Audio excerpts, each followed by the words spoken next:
Сәлем баршаңызға, каналыма қош келдіңіздер. Бүгін сіздермен үй жағдайында дайындалатын, жұп-жұмсақ, үлпілдеп тұратын кекстің жасалу жолымен бөлісемін. Жақыннан көрсетейін. Видеоның өзінде көрініп тұр қандай жұмсақ екені. Бұл кекстерді жасауға ешқандай миксердің таразы керек болмайды. Бізге ең алдымен жұмыртқа, бір кесе қант, яғни бір бокал или кесе алсаңыздар да болады. Бір кесе сұйық май,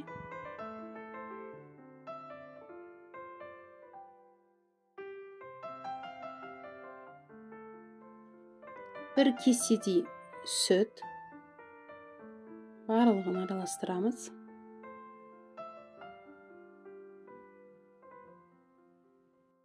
Енді ұнымызға қамыр қопсытқышын саламыз.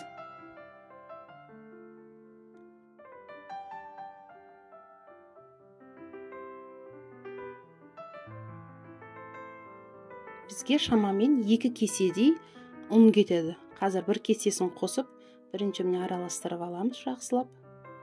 Кейін қалғанын тағы саламыз.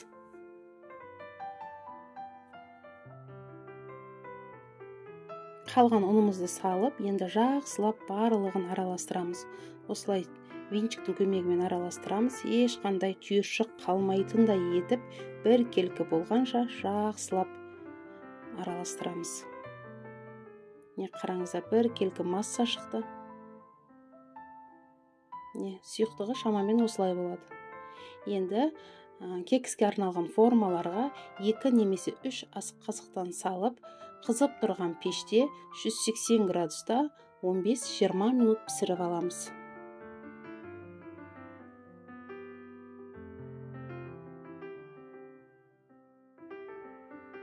Мінекей кекстерім пісіп шықты. Қараңыздар, жұп-жұмсақ. Бұл кекстерге ешқандай миксердің, таразының, өлшеудің керегі жоқ. Жақыннан көрсетейін.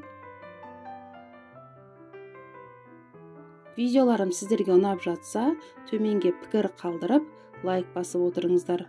Сіздермен болған Эльмира, астарыңыз дәмді болсын.